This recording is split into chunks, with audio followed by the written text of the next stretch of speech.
देखना, सूंघना, सुनना, ये सब मशीन्स भी कर सकते हैं। आजकल तो ऐसे ऐसे रोबोट्स बने हैं कि वो सब करते हैं, लेकिन क्या उनमें भावनाएं हैं? कोई डांस कंपटीशन चल रहा है, एग्जाम्पल, जजेस भी बैठे हैं और कैमरा भी हर जगह लगे हुए हैं, ठीक है? तो जजेस भी देख रहा है, कैमरा भी देख रहा है, कभी कभी कंफ्यूजन हो जाता है तो कैमरा की हेल्प भी ली जाती है, लेकिन डिसीजन कौन देगा कि पहला ये, दूसरा ये, तीसरा ये? मशीन देगा? मनुष्य देगा, आत्मा देगी। तो विचार करने की शक्ति आत्मा में है, इच्छा शक्ति है, भाव आत्मा में है, वो मशीन में नहीं है। और मृत्यु के नजदीक का अनुभव, कभी कभी व्यक्ति जब मर रहा होता है तो उसके मल मूत्र छूट जाते हैं। क्यों छूट जाते हैं? क्योंकि उसको यमदूत लेने आते हैं। हर व्यक्ति को 3 यमदूत लेने के लिए आते हैं, और जरा जबरदस्त हो, पहले वैसे 2 ही आते हैं, कभी कभी एक से ही काम बन जाता है, थोड़ो વધારે અઘરો હોય તો 2 આવે, અને મહાભયંકર હોય तो 3 આવે। भागवत में एक प्रसंग है, अजामिल नाम का एक बड़ा दुष्ट ब्राह्मण तो दुष्ट नहीं होना चाहिए, लेकिन एक वेश्या के संसर्ग में आकर वो दूषित हो गया।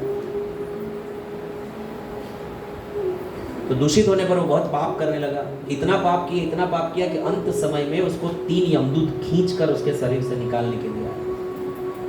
तो बहुत घबरा गया। अब तक तो एकदम ऐसे ही जी रहा था, अब समझ में आया कि मुझे नरक जाना पड़ेगा। तो उसी प्रकार जब भी कभी कभी हम लोगों को देखते हैं तो मल मूत्र छूट जाते हैं बेड पर लास्ट समय में। क्यों? क्योंकि उसे समझना चाहिए कि इसने यमदूतों को देख लिया है, और वो इतने भयंकर होते हैं कि उनका दर्शन करके भल भले के मल मूत्र छूट जाते हैं। वो इतने बड़े, इतने विशाल, इतने भयंकर होते हैं। भागवत में उनका रूप का भी वर्णन, काले बड़े बड़े पेट वाले, बड़ी बड़ी दाढ़ वाले, तांबे जैसे लाल बाल वाले, ऐसे ऊंचे बाल। आजकल फैशन है ना हेयर स्टाइल, ऐसे जेल लगा के ऊंचा करते हैं, वो यमदूतों का हेयर स्टाइल है। हाँ, भागवत में ऐसा लिखा है।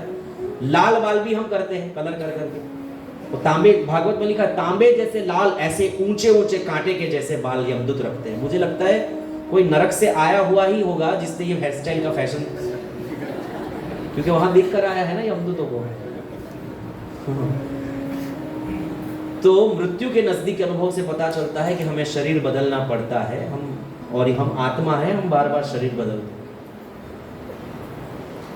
अब थोड़ा ध्यान से सुनो। देखो, आज मैं पूरा तो नहीं करूंगा क्योंकि कल भी 11 बज गए थे ना, और माता जी लोग बहुत लेट घर जाते हैं तो अच्छा नहीं है, समय की मर्यादा रखनी चाहिए। मैं तो समय से आ गया था, लेकिन मैं थोड़ा अच्छे से समझा रहा हूँ, इसलिए समय निकल रहा है ज़्यादा, पर कोई बात नहीं। संडे हम 2 क्लासेस कर सकते हैं। संडे कोई ऑफिस वाले हैं? बहुत पैसा कमाओगे प्रभु जी, एक दिन तो छोड़ दो। खैर, मैं भी ऑफिस वाला हूँ, संडे मुझे भी काम करना पड़ता है, ये मेरे लिए भी है। लेकिन हम ये कर सकते हैं कि हम एक क्लास 5 से 7 की ले सकते हैं, और आरती खत्म करके हम फिर उसके बाद जो हमारा 7 बजे, 7:15 बजे आरती खत्म हो जाती है, तो उसके बाद हम लोग 7:30 बजे या 7:45 बजे दूसरी क्लास शुरू कर सकते हैं। तो हमारा इसी हफ्ते के अंत में खत्म हो जाएगा। ठीक है, ऐसा कर सकते हैं? नहीं समझ पड़ी मुझे।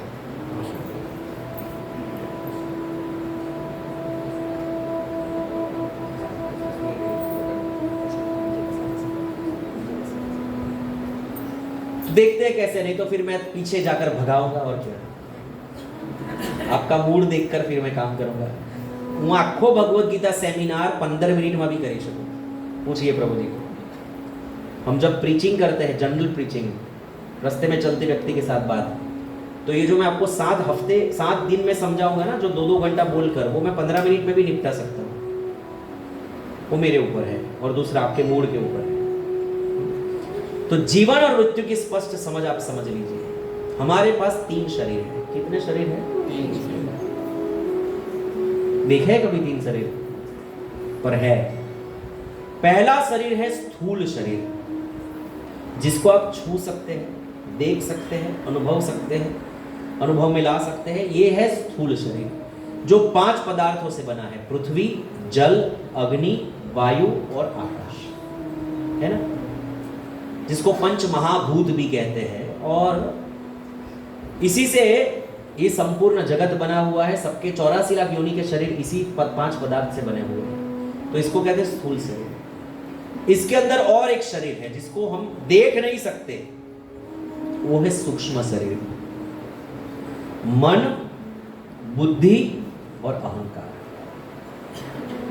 मन क्या करता है? तो मन संकल्प करता है, इच्छा करता है, बहुत इच्छा, हर रोज हजारों इच्छा मन करता है। बुद्धि उसका डिसीजन लेती है, डिसीजन मेकिंग पावर बुद्धि से होता है।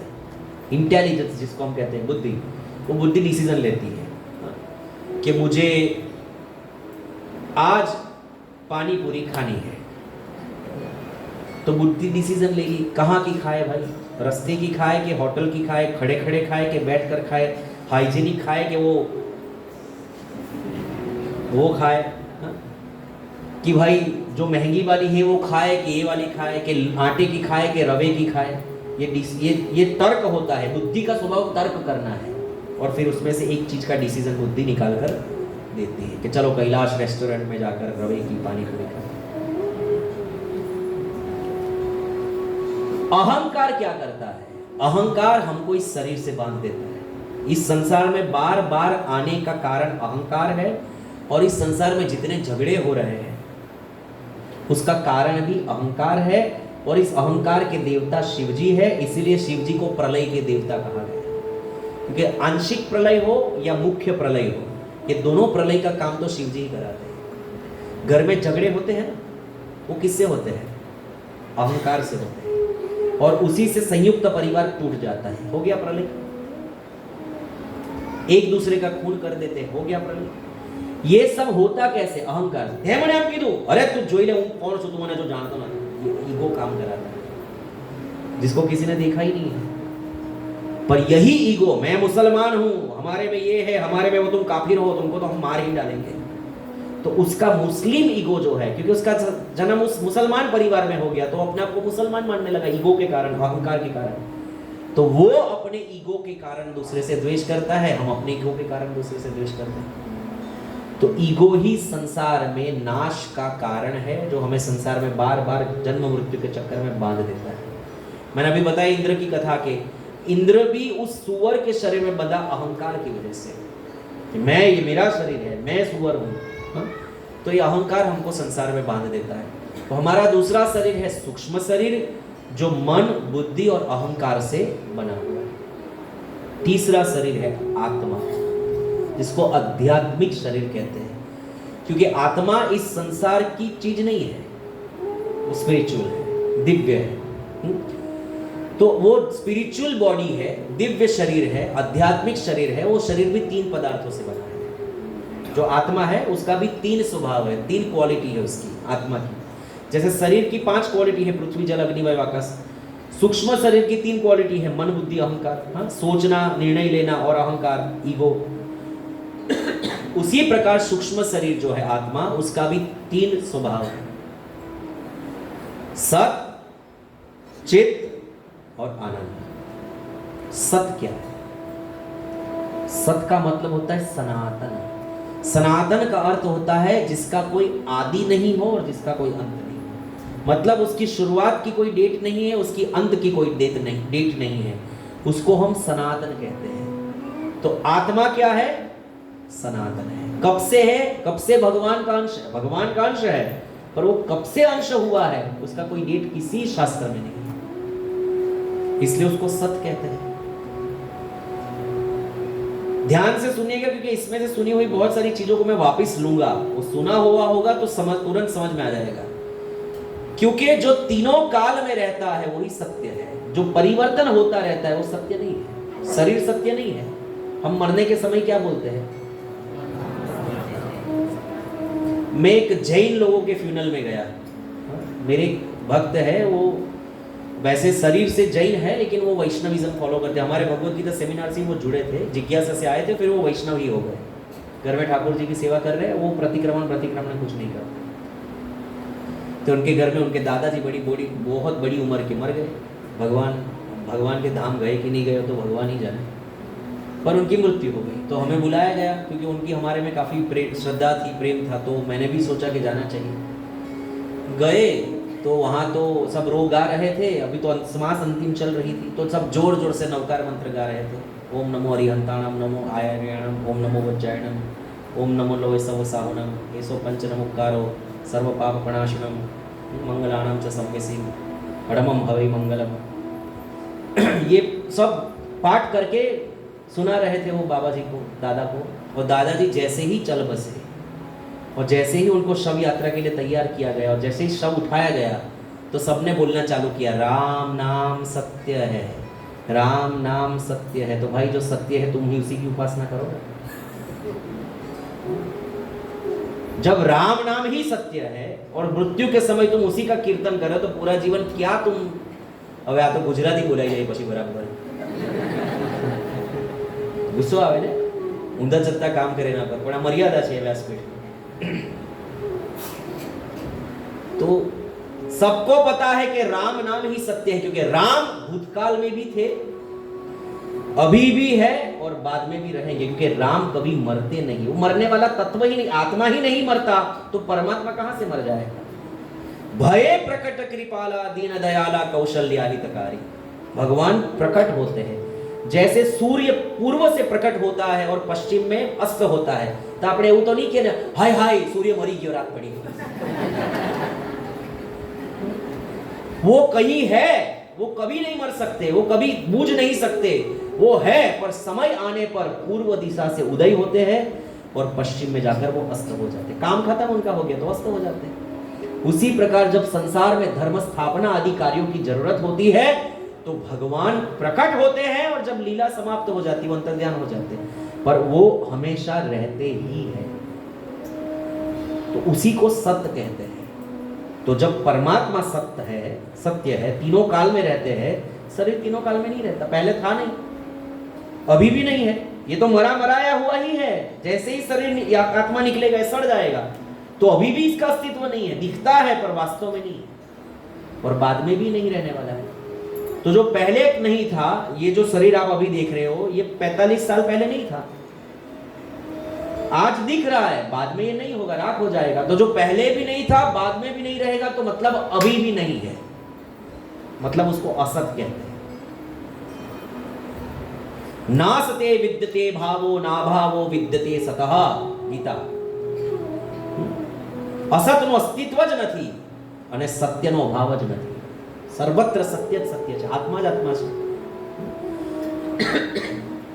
तो सत्य का मतलब होता है सनातन, जो कभी नहीं नष्ट होता।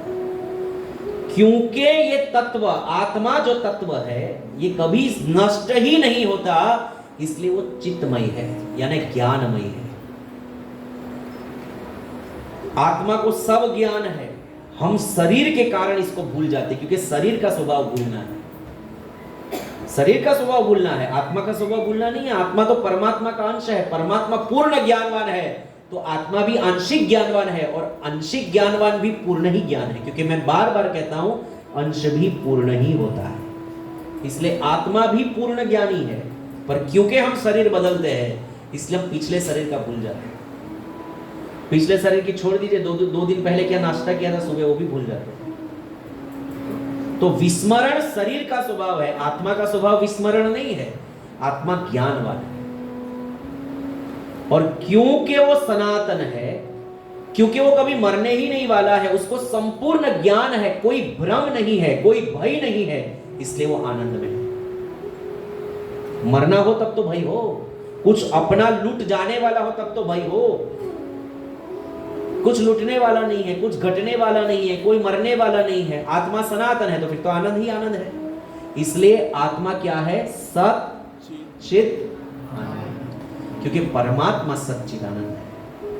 हम गाते हैं ना श्लोक, आपको याद होगा, कृष्णा सीरियल आती थी, उसमें टाइटल में ये गाना बजता, ये श्लोक बजता था, सच्चिदानंद रूपाय विश्वोत्पत्त्यादि हेतवे तापत्रय विनाशाय श्री कृष्णाय वयं नुमः। गाते हैं ना, तो सच्चिदानंद रूपाय, साक्षात श्री कृष्ण सच्चिदानंद है, तो वो अगर सच्चिदानंद है तो उसका अंश होने के कारण हम भी सच्चिदानंद है। क्योंकि सोने की ईंट में से 1 तोला सोना निकालो तो वो पीतल होगा नहीं, वो सोना सोना ही रहेगा। वो ईंट में जो गुण धर्म है सोने में, चमकना, कभी जंग नहीं लगना, भारीपन, हाँ, ये सब गुण उस 1 तोले में भी रहेंगे एज इट इज। अंश हो गया पर स्वभाव तो पूर्ण का ही रहेगा।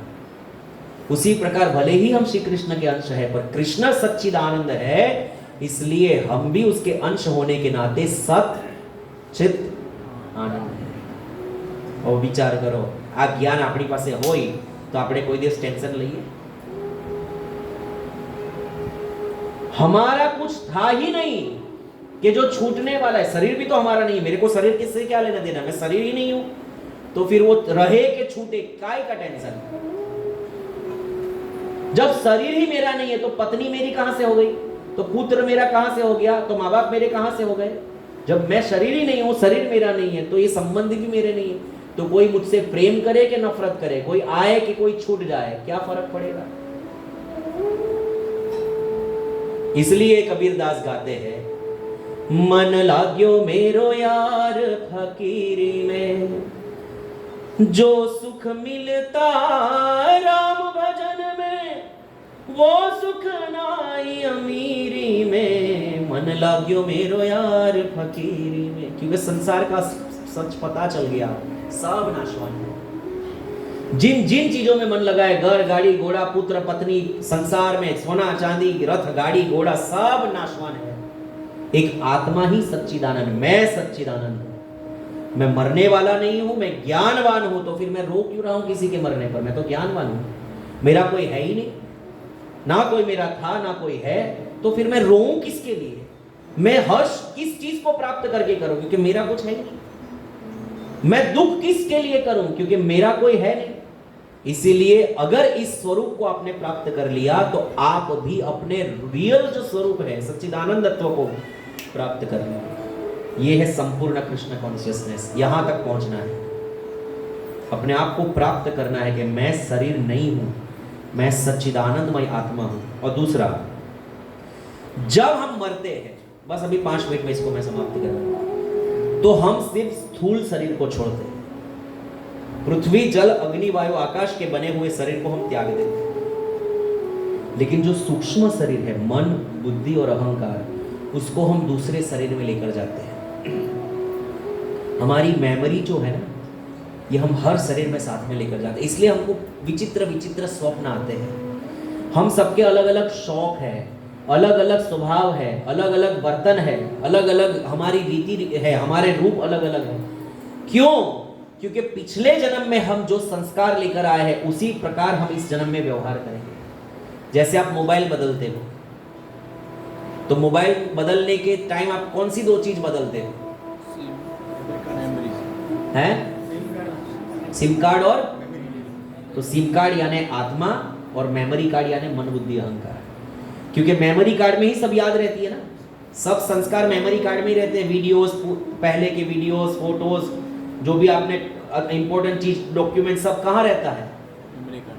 तो वो मेमोरी कार्ड में आप डालते हैं और मेमोरी कार्ड दूसरे फोन में जाता है। और सिम कार्ड के बगैर तो फोन चलेगा ही, डब्बा ही रह जाएगा।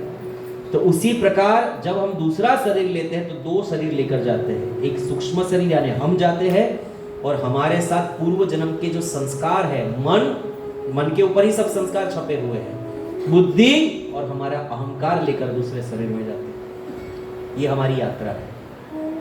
इसलिए कभी कभी देखा जाता है कि कुछ बच्चे जन्म से ही गाली देना शुरू करते हैं, सीख जाते हैं गाली, और कुछ बच्चे जन्म से ही राधे राधे, सीताराम, राधे श्याम, प्रणाम, ये सब सीखते। क्यों? पूर्व जन्म के संस्कार। क्यों सब लोग ही राधे राधे करते हुए नहीं आते? क्यों सब लोग गालियां देते हुए नहीं आते? क्यों सब लोग सौहार्द का व्यवहार करते हुए नहीं आते? क्यों सब लोग झगड़ा करते हुए आते नहीं आते? तो ये जो व्यवहार है हमारी जो अलग अलग प्रकृति है, वो पूर्व जन्म के संस्कार जब हम दूसरे शरीर में लेकर जाते हैं उसके ऊपर निर्भर करता है। तो ये हमारा ट्रांसफर है एक शरीर से दूसरे शरीर में। आत्मा इस प्रकार यात्रा करती है। ठीक है, तो आज हम यहीं पर इसको विराम देते हैं। कल हम शार्प 9 बजे इस क्लास को शुरू करेंगे। अगर किसी को कोई प्रश्न है तो पूछ सकते हैं।